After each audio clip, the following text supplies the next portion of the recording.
welcome back to Schelly's shop. This week we're going to be doing some repair work on one of two cabs that are almost identical. We got to get brand new floors, rockers, and cab corners into them. We got Cab City going on up in here. So stick around if you want to watch us put a full new floor, cab corners, rockers, kicker panels, in a 67 to 72 Chevy. First things first, we got to get organized. This cab has to go into the wooden dolly, and then this cab needs to go into the steel dolly. But first, this is set up right now to handle long boxes. So we got to knock these tall towers down, so then it'll line up with the mounting points on that cab. Not a big deal. And yeah, it's just a lot of jigging around. It'll probably take me about 30-40 minutes to do that, and then we'll start assessing that cab, so hang tight. Okay, the old cab shuffle is done. We got her. This here's my cab. I put it on Ivan's dolly because I needed my wood dolly here because these legs pop off, and I can lie my cab, well, Ivan's cab, on its back to help me install the new floor. Yeah, it's not sitting 100% level. There's two rubber bushings in the front. I don't think it'll affect me very much. For now anyways, I just gotta mock everything up, measure all my gaps out on it. I want to brace the cab while it's like this, so when you cut the floor out, it doesn't move. So yeah, let's have a quick look at this cab in more detail. So this cab, as we were talking about in another video, it says here 671. Okay, so that tells me it's a 71 cab. I did notice some peculiar things on it. So I, for whatever reason, thought it was a 72 when I showed up to pull it off the truck at Ivan's. And 72, there should be a door pin here, that, not pin, a screw to help hold this in. It was a 1-year option only, from what I understand anyways. And I thought only 72s had this vent here. Okay, now, so this is a 71. So this is kind of neat to me. This is a Canadian built truck, so maybe they did run some differences. I don't know. But the cab's in overall not bad shape. Kicker panel is needing some attention. We'll probably cut that off or along here and then weld in a new one. This whole floor section goes from this seam here all the way to the back of the cab. Now your inner rocker is actually this part of the floor bent straight down. Or not, maybe not straight, but bent into this angle, and it goes down. Yeah, you'll understand more if you have never done this as we go. Rockers are gonna be replaced with new ones, obviously, and cab corners we're gonna replace. I like to cut them just about a ½ inch below that ridge. It helps stop the steel from warping. Right, cab corner, this is part of it. It'll be replaced up to about here. So that's all good. The other passenger side is surprisingly is just as bad as the driver's side. It actually might be a little thinner up here.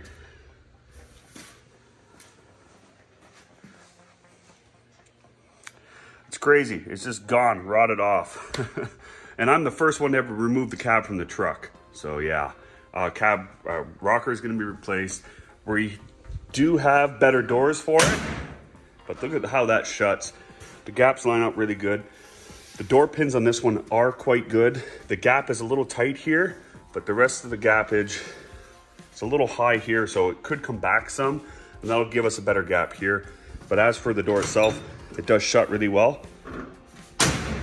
Yeah, other than needing to come back, it shuts real well.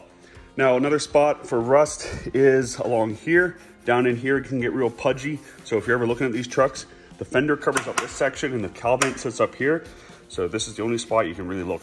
Behind here sometimes rots out. And above the windshield is a really, really nasty spot. This one's good. How you check that is you pull the gasket back and just glance up in there.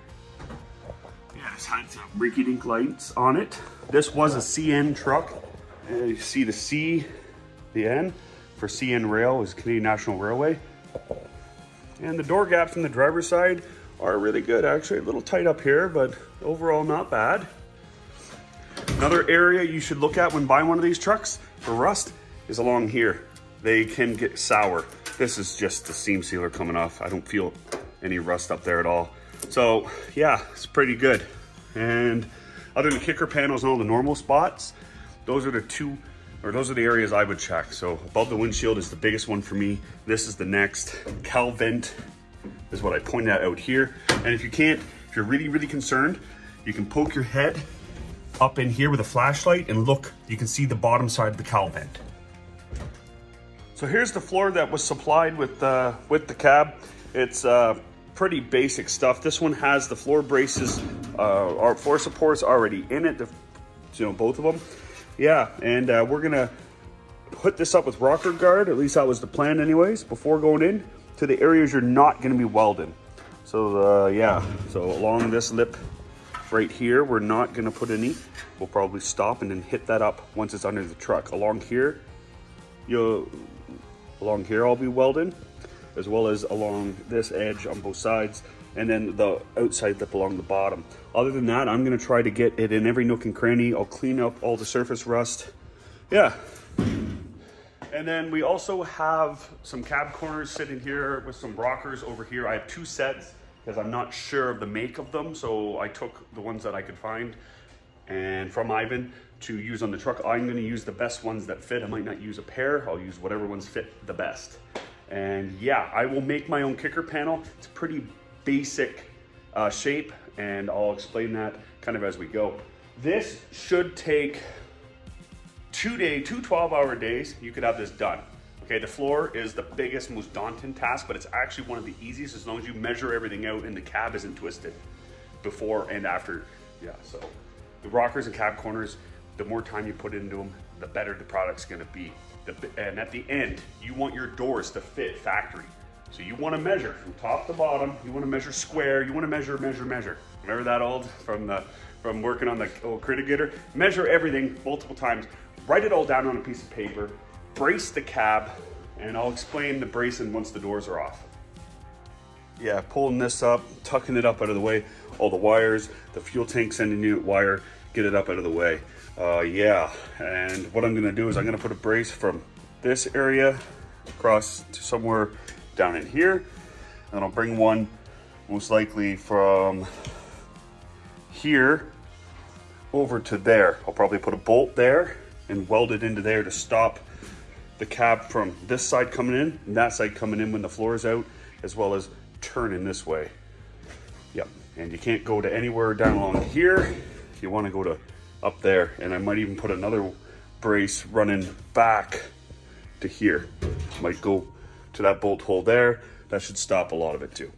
Deflection and yeah, just better all around. So here we are. We got our drill hole.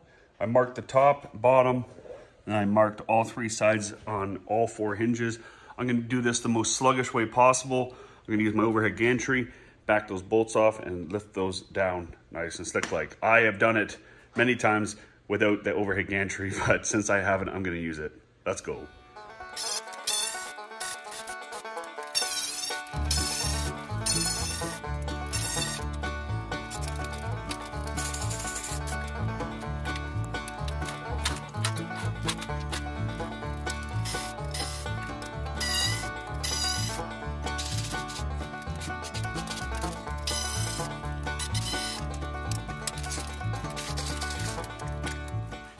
So when it comes to measuring out, you gotta keep it simple, right? You wanna make sure you get all your rudimentary measurements down.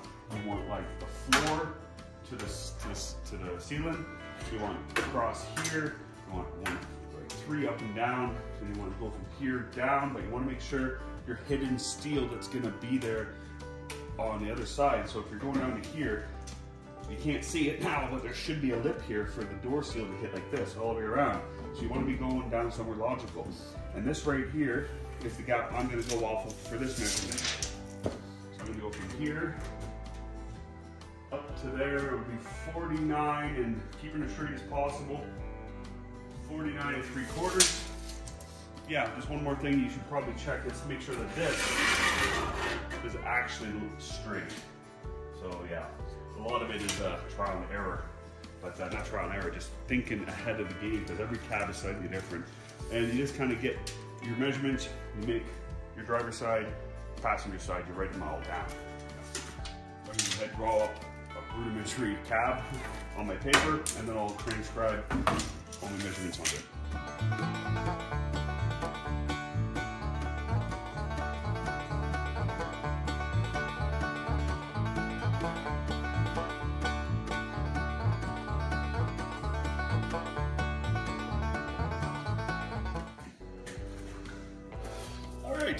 took some thinking to figure out how I wanted to do it, and it's all really, as long as you measure from the same points on each thing and you're methodical in what you're doing, it'll work out. It might not need to make sense to anyone else, but as long as you remember where you measure from, it's something that matters. So for this gap right here, I measured from this edge here down to where the floor bends over down to here. So I measured right from right there. I'll use this one that's better pointed right here up to, see that line right there? You might not be able to, but that corner. And then from this joint, I measured down again, and they both happen to be 46 1/4. I've had them where they're completely factory trucks, less rusty than this, and they were different, and everything worked out okay. I'm gonna put this thing back to exactly how I found it if I can. All right, so the next was across here. I got a measurement from there, across to there, and that one was 36 5/8. Another one from here, across to that lip right there, and that one was 34 1/2, because it bumps out right here. That's why this was a little bit bigger. So that's this door. The other door might be slightly different. We've seen both doors fit really well. One is slightly forward, but it could be adjusted out. So the door gaps, like the door frames are good. So I'm gonna measure that one out. I'm not gonna show you guys. For in here, I wrote out a rudimentary drawing for it. That U represents the hole in the ground, the hole in the floor. So what I'm gonna do is I'm just gonna measure from key points like here up to the ceiling, and then back along here, I'll do a couple points, and that'll be my reference marks. Yeah, as well as before you cut the floor out, you want to mark along your back, because there's nothing stopping it from going up and down if the rocker's not in. So I think that's all the information I can give you guys. This is how I do it. Works for me. If it works for me, it should work for you. And if it doesn't, I'm sure there's other methods out there. I just don't use those ones. Well, after some thinking and measuring and, you know, I bent up some tabs so those bolt in up here to the original doghouse hump. I did tack weld two there, and then I used friction. It's bumped up into it, not pushing it out, just bumped up to it. As you can see, 2 tacks here, 2 tacks there. And I built this structure here. This should hold the cab perfectly still when I go to cut the floor out. I measured 6 inches down on both sides, so these are symmetrical from side to side. Yeah. The only time you overdo this is when you have no room to work. So I tried to make everything out of my way. From experience, I kind of had an idea of where I need to work in the first stage, because we're gonna be doing this probably in 3 stages. Remove the floor, put in the new floor, start to tack it in, rockers and then cab corners. Yeah, that's the way she goes. This is going along pretty good. I think I'm out of gas for my welder, so I gotta rip into the city. Might take off, do that, pick up some rocker guard for the floor, and just hopefully get all my admin stuff taken care of today, so then tomorrow we can start cutting some steel. So this thing sat outside, the box kind of deteriorated and water got in on it, which isn't normally a big deal, but it kind of sat on the side. They didn't anticipate a lot of water getting to, so there's a little bit of like runny water mess, kind of stained areas. I'm gonna try to get all that out. Any particles from the box wiped off, and just any dirt up and out of here. We're gonna use a good sterile rags with some wax and grease remover, and then we'll hit it up with this rubberized coating. Hopefully 3 will do. Yeah, this will just be more tedious than anything. Not super fun, but it's gotta be done. And like I said earlier, I'm only gonna spray the areas that are really hard to get to when it's underneath the truck, and leave all the areas where I gotta weld free of this stuff and leave a fair distance. I'm hoping to leave like 6 inches all the way around the edge so I can get it once it's on the truck and we're done welding.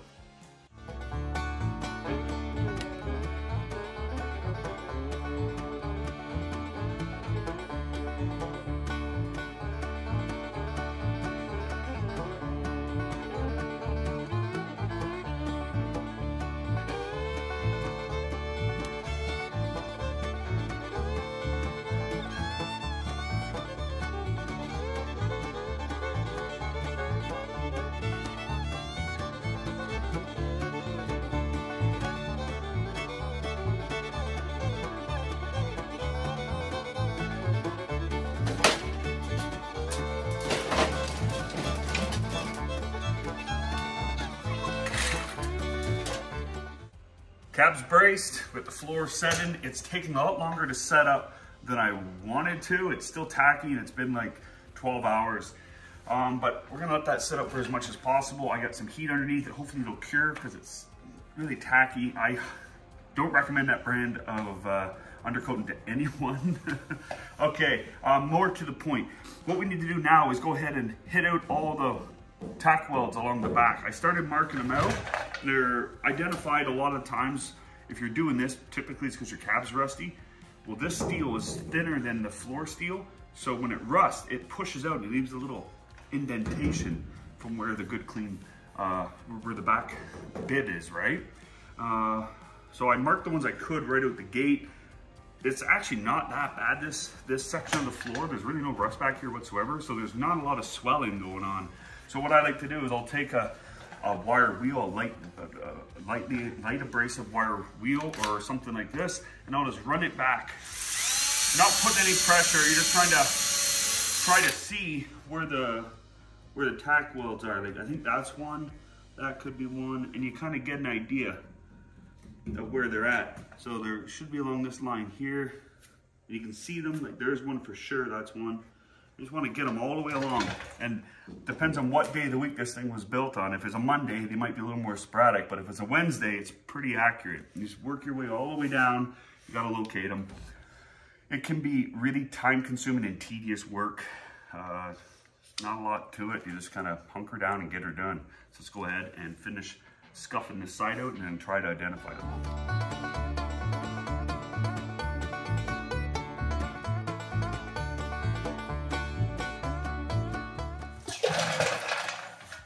Now with that good bit of fun out of the way, the next step that I like to do is I like to take a drill and a center punch and figure out exactly where the center of each one is, center punch it, put a pilot hole in it, and then I have these right here, which you can order off of Amazon, or I'm sure most of your welding supply stores will have them too. They're meant for removing spot welds. Mine are pretty old, and I'm just looking at them now. So see that little tip that pushes in? And with the centering hole, you line it up, and you put it in the centering hole, and then you just go to town. And you really only need to go in so deep. Yeah, the best thing, if you, in the perfect world, you would come in from the backside.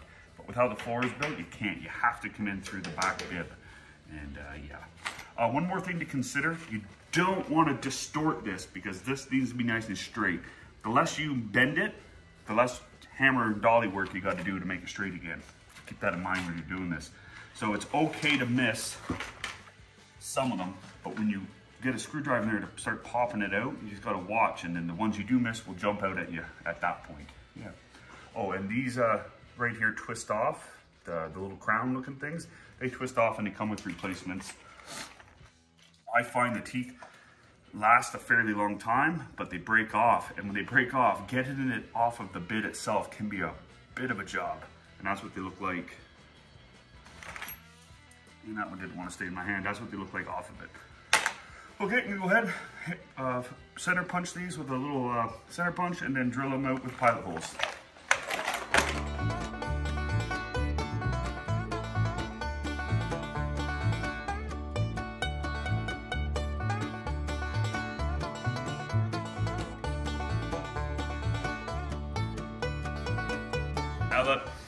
Now that I got all the spot welds that I know of drilled out, or I suspect, I'm gonna go ahead, put them up with this bad boy, and see what happens. Sometimes, even though you might know where the spot weld is, if you don't get it dead center, it'll leave a little meat on the side. If you drill on one side, it'll leave a little spot weld on the other side, and it will still act like there's a spot weld there. So you just kind of, like I just said, you gotta shoot from the hip. Sometimes I'll put one right here, and then I have to move over just a little bit and hit up the other side. So enough jibber jabber, let's get at her.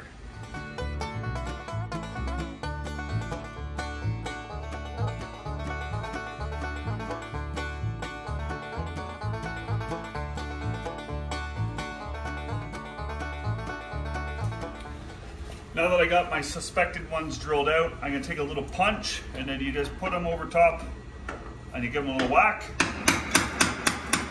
So that one's broke free. The center and hole works good on both of these. Other than this one apparently.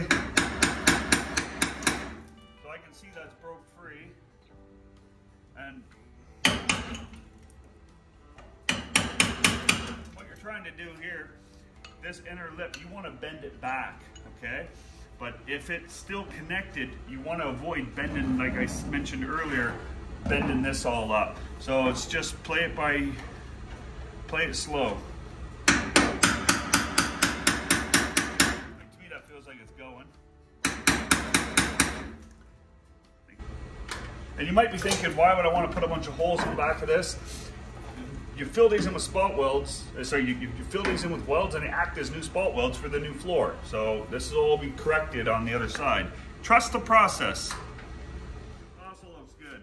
Don't imagine you all want to see me do this. I'm going to go ahead and try to work these all back, and then I'll go back and circle every suspected spot weld I missed.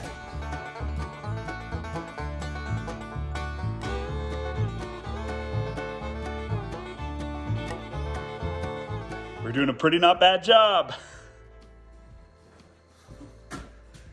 Okay, next step is to disconnect the floor from the rockers and the door arch. So let's go ahead and spin the cab around, and then really it's just death wheel work after that.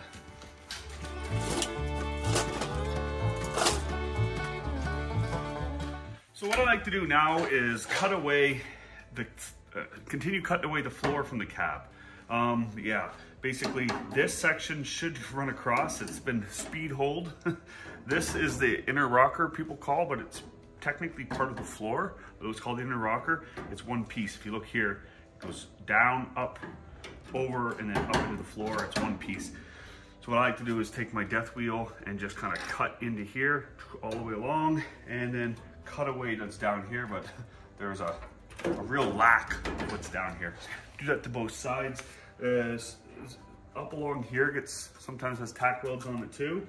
Got to get that away, and then don't worry about the front so much, because when you lay it down on your back, if you choose to do it that way, you can attack all that when it's up on its back. Do that to both sides, and it's getting pretty dangerously close to wanting to flip sorry for stumbling. It's getting pretty close to flipping it up on its back.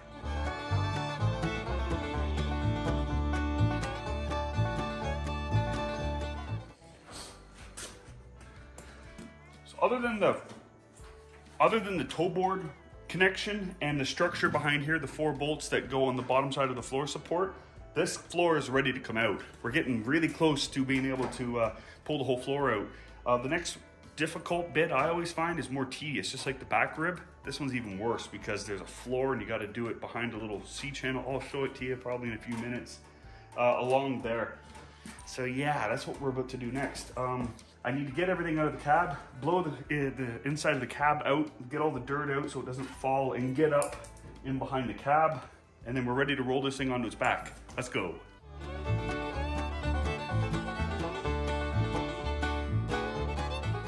All right, it's up on its back. That's exactly where it needs to be. We're gonna go ahead, get these out on both sides. Then there's some rivets, not rivets, there's some spot welds along here, and then all the way along here on both sides. We got to pull all those out, as well as any remaining ones. Actually, that's part of the floor, never mind. And then this whole section, with a bit of messing around, will pop out. Sometimes I'll cut this down with the death wheel, along here below that one, and then it helps it slide out at the bottom or out at the top, depends how you want to do it. If you got a plasma cutter, you can zip it off, you know, do what you need to do to get it out. Yeah, getting the new one in can be a bit of a challenge. It really can. It can be a bear.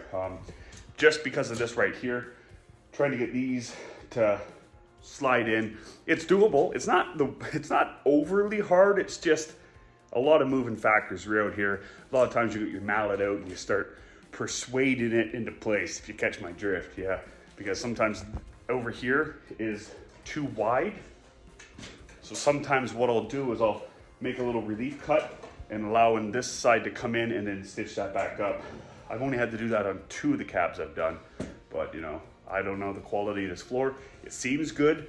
The cab corners and rockers I'm a little skeptical on, because I just grabbed a set of mine and mine feel a lot thicker, but who knows? I want to be wrong on that. So yeah, I'm going to assess the situation. My wife and I are trying to buy a truck, so it's been occupying my attention all night. It's past dinner time. I'm back out in the shop. I'm at the stage where I want to be at lunchtime. I've been tracking a truck all day. So yeah, Schelly's shop is trying to buy a new tow pig. Okay, enough rambling. I'll see if I get into anything else, and if I do, I'll get her on camera. Okay, so I got looking at the floor a little bit more. And normally what I try to do is I try to drill down from here along this lip. Now the lip curves this way, okay? And then the floor kind of gets tilted back into it. What I want to do now is, since I've got that fancy plasma cutter, I'm going to just cut it out with the plasma cutter. And then once that's out of the way, that'll allow access for me to drill nice and straight at it like this instead of going in along the top. And that's why I always did it that way. It's because cutting this out with a death wheel just got real messy, and it was just as easy to come in from the top, but it always left me needing to clean my welds up extremely well, because you can see that from inside the engine bay. So we're gonna try a new method on this. It won't really change. It's either gonna save time or it won't. Simple as that.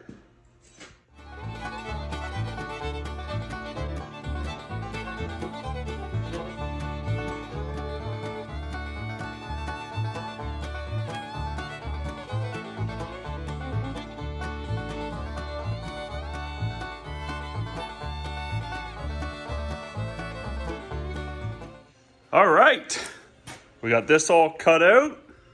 We got these spot welds drilled out. We got these 4 bolts gone. And I just cut this horn that would have sat on here like this. I cut that horn off on both sides. Bottom should come out, and then the whole thing should fall right out. Let's go ahead and get on this. Let's do this. So the bottom has a lip and it's getting caught down here. Not to worry, I've dealt with this before. I'm a professional.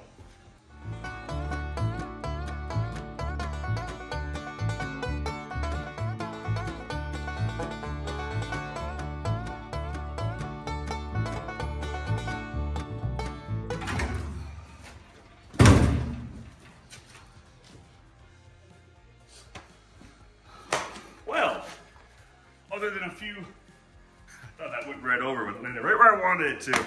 Other than a few random spot welds, we did pretty good. The only one I blatantly missed was this one here. Not bad. I really thought the ones down here in the lower rear box bed were rusted through. I intentionally didn't try to do them because they don't really drill all that well.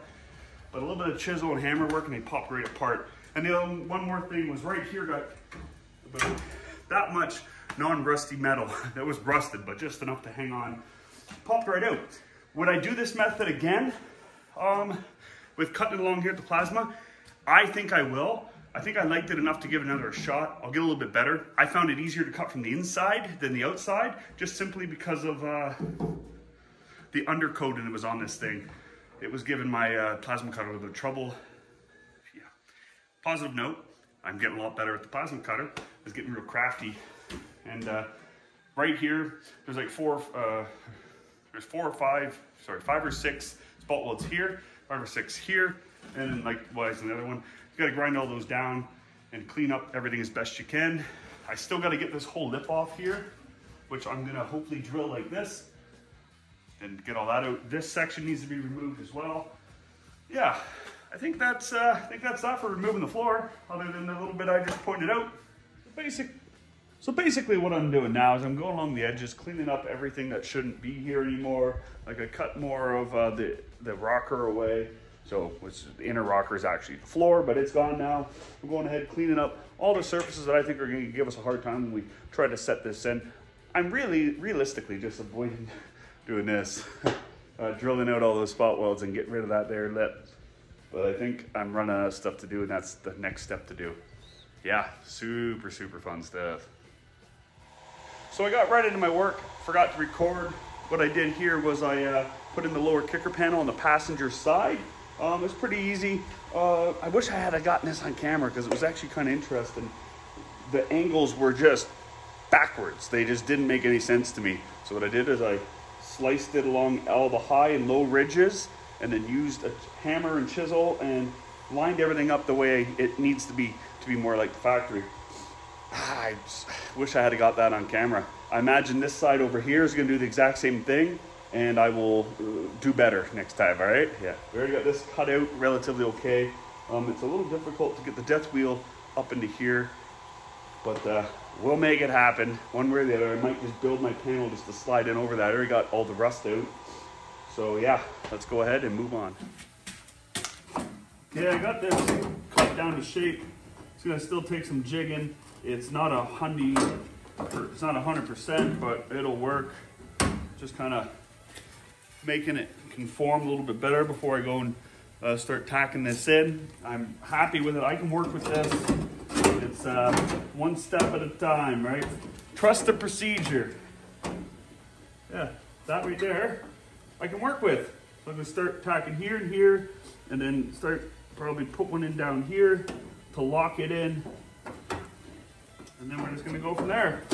Let's get on this.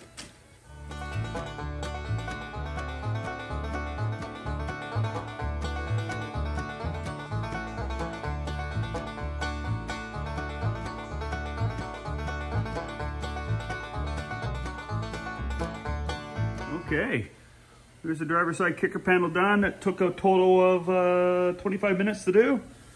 So call this an hour for both sides. This is the one I really had to rework. The floor sits up in here. I'll be putting caulking along here to seal everything up. So no concern. I need to get my Dremel out to clean up those welds. It turned out really, really nice.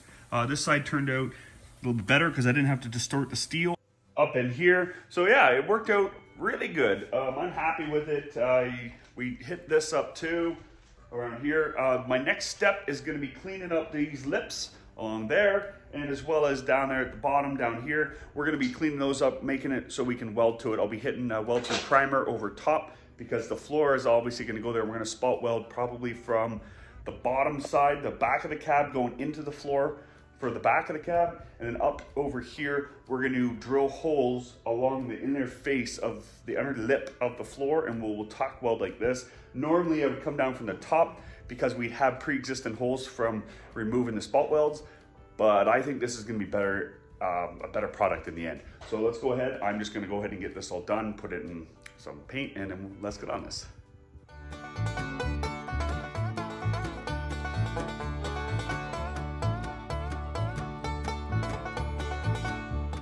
Well, we got the wire wheel scraped up all the surface rust. We used the 40 grit sand and disc, and it made short work of the remaining spot welds on this upper lip. We're getting dangerously close. Keep saying it, but it's true. Every little bit gets us a little closer. Next thing we gotta do is start to prep the floor for install. We got to drill the spot weld locations, and then as well as put weld through primer along here and on the floor. And then I think we're gonna try to set this floor in here real fast.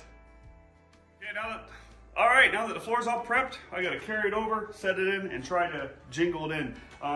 You wanna bring it in like this to get everything lined up like that on both sides, and then work the bottom over this lip with a couple screwdrivers. It can fight you a bit. Sometimes you gotta put some relief cuts in the floor along here in order for it to have the room to slide in. It's not too bad, it's just take your time, don't get too frustrated, although you're most likely it'll slide right in with a bit of messing around.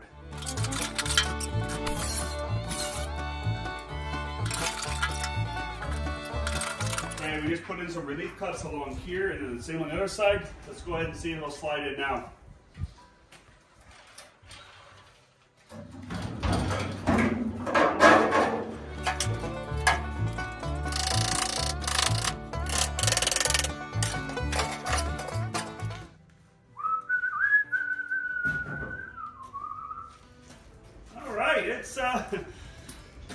Took some cutting. I had to shave out under here, widen it up so it could get under that cross member, as well as open this up. It looks worse than it is.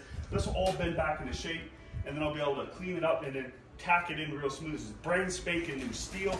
It'll fall together really nice. Before you do that, you want to line up these holes on both sides, so I had to bolt it all up, and then yeah, that'll help line up the front. Then it's getting the back end, the bottom side in a little bit more. She's still about, I'm gonna say 2 inches, needs to go in. It's coming along. Okay, I started bashing this down into place. It's looking pretty good. What I need to do now is wipe this down and scrape all that off, wipe it down with some wax and grease remover, and then start stitching this up into place. And then when I'm on the other side, I can most likely push that around into place. That'll be when the cab's on its sitting upright again. This side is gonna be a little more tricky. Not the end of the world, it's just steel. You can cut it and bend it as long as you don't weaken it by wiggling it back and forth 100,000 times. Or, you know, not 100,000 times, but you know what I mean? Wiggling it back and forth too many times, you're gonna get it to go back to where it wants to be. So this side is all gonna be perfect. Now, when it comes to this lip up here, what I'm gonna do now is I'm gonna visually make sure that everything's lining up properly, and I'm gonna use all my clamps, all my C-clamps, and just go along and just clamp it down in place. And then we're gonna take some time and try to get the bottom up into place now that the top's held in. Get the bottom over and then roughly line it up with this line here in the back of the cab. I'll show you right now. So this is the line I was just talking about. You want to line it up because you know there was some sealant there. So this is just ballparking it. You're not welding it when it's on its back. You need to flip it around. That might be a little more interesting. I might run a bolt through here, put a piece of steel across to stop it from falling down. And yeah, that's the most tricky thing on a 68.5 and up cab is doing the back when it's all loose like that, because on the 67 to 68.5s, or maybe all 68s, I've seen 68s without it, that back brace, the floor is held in place by that, and you know exactly where it needs to be. Yeah, it's just as steady as she goes. One more quick thing I want to say before we get too far into this is that I regret wholesomely putting this rubber on before the floor was in there. It was sticky and I started smudging a bit because it takes a long time to cure. It's only been a couple days.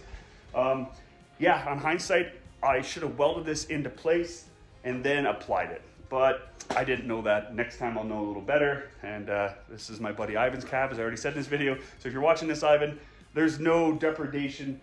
There's no degradation to what I did here. I'll end up fixing it, so when you get her back, bud, she's gonna be good as new. Better than new. Schelly Shop stamped approved. Okay, bottom's all bashed in. It's not sitting exactly where we need it to go, but I think it'll do until we flip it upright. We got these all ground down. I'm about to start plugging in all these holes, as well as the main floor support along here. We pre-drilled holes along here, as well as up in here. I got it clamped in there real good, and I'll be moving around from hole to hole with higher heat because this is way thicker steel. I'll jack the heat up a bit. Once these are done, then I'll move into doing the floor lip here. I think this is gonna come out really, really nicely. And then we will attempt to flip it upright once this is all buttoned up.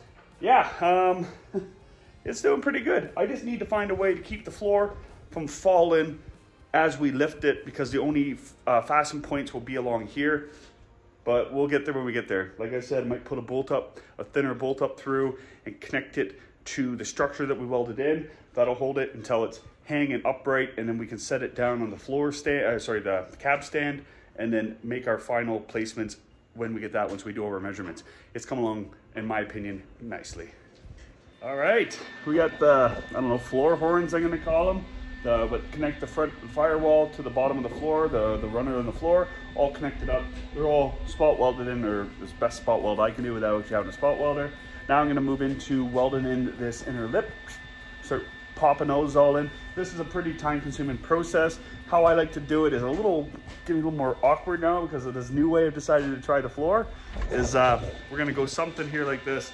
These, I don't really know what to call these pliers, but they bite and then you weld in between them. But now I'm gonna be welding kind of like up from the bottom. It's gonna be a little more awkward, but the end result, once it's all done, is gonna be great.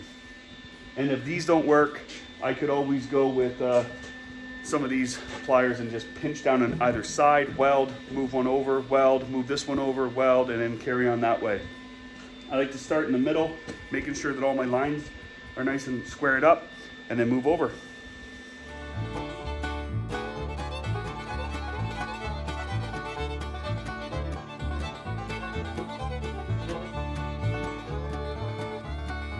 So we got the cab back upright. It was a bit of a gong show. I wasn't paying attention what I was doing, and when I started to roll it over, it got to a point where I couldn't put it back safely, and I needed help, and I didn't know what to do. So by the time I got help and everything, I forgot to hit record. So then we're at this now because I didn't hit record. You didn't really miss much. Basically, you just flop it over gently. I had the back braced up off of the seatbelt hole, and then had a board running across, tied it to it. It didn't seem like it really did anything, but I'd, you know, err on the side of caution. Okay, so now to what we're doing right now. I was doing some preliminary checks, referencing my notebook and the old floor where I scribed some stuff down. From here to the roof line is 46.5, and back here from that point up is 45. The cab needs to come down. Now, if you watch the cab and the floor. It wants to move a bit. Okay, so I think what I'm gonna try to do is I'm gonna put a strap on the front and then pull it around, put a blanket over the roof, and then try to pull it down. It's not taking much pressure to do that. So I'm hoping like 10 pounds of pressure downward with the strap going down from the carriage to putting pressure up here. It'll pull it down enough and get all my measurements. But before you go, just get in the back seam, the back bib of the cab all welded in. You want to double check everything, because when I push down here, it might distort this somehow. So that's why we have these measurements. And right now, I measured it out a minute ago, and it was exactly 4 inches here and here. And I assume the other side needs to be the same, but there wasn't much of a rocker left when we ripped it apart, so there's no point measuring it. Yeah, I know it was a lot of rambling. We're in good track with this thing.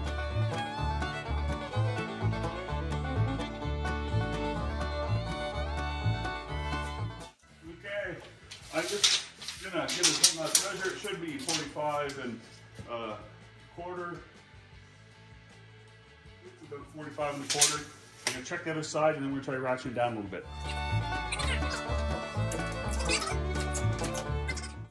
You know, I don't feel it moving at all. There's really no more room for it to go down until we start to affect our rockers. I think the next best course of action is to clamp it down and then do a preliminary check of everything. Then I think that's about as much as we can do for it. All right, we're about to fasten this floor to the back side of the cab. We got it clamped down.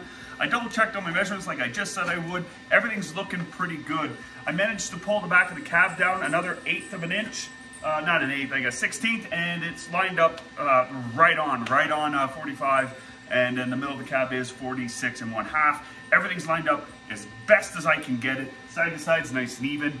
You know, there's only one thing left to do, and it's start to burning it in. I will avoid this area, and I'm gonna work my way out, and then I'll take the clamps off once these ones are filled in, move them out again, clamp them. It's good to have your flat head hammer or a body work hammer, and then work out any of the distortion in the steel as you get yourself further out.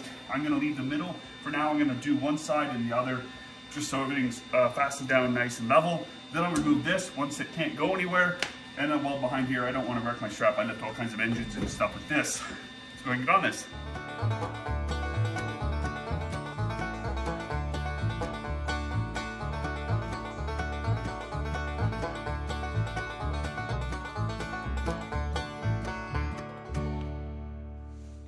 All right, we got the whole back seam all welded in. Yeah, it looks pretty good. I gotta grind all this down and fill in any small imperfections that may be there. I left from here over free because the cab corner still has to go in. I'm liking it. It's nicely tucked up. Now you take a wire wheel, you clean up about 1 inch all the way down that seam, and then you can put seam sealer in, and then that side is done. I like to wait till after the cab corner's in, because sometimes the cab corners can run over to here. Yeah. It's looking pretty good. This floor is now installed.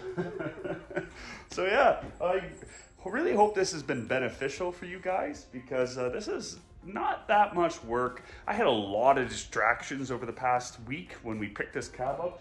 It is now a Tuesday, and I've had this cab in my possession for 1 week.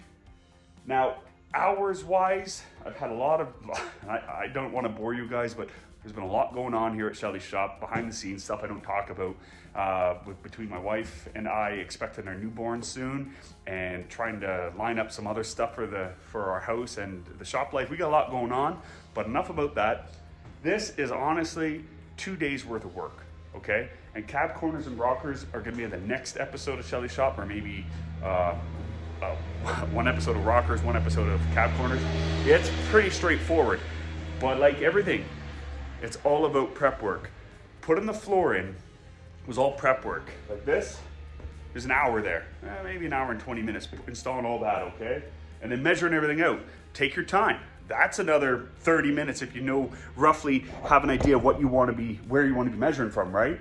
It's just prep work. Take your time, measure everything out, and you really don't know how good of a job you did until you sling your doors, which are right there. So that's about all I got for us in this episode of Schelly Shop. Like I just said, I really hope you guys enjoyed it, because I know I had a lot of fun showing you guys my method and how to install a floor. And if you want to follow the rest of this cab restoration, stay tuned for the upcoming episodes when we do the cab corners and rockers. Oh, one more thing. We also put kickers in this. I just remembered. Yeah, we put kicker panels in it too. So we did 2 things in this episode. Till next time, cheers. If you haven't yet already, feel free to give us a like, a share, and a subscribe. It really does go a long way for us. It really helps our channel grow. And yeah, cheers.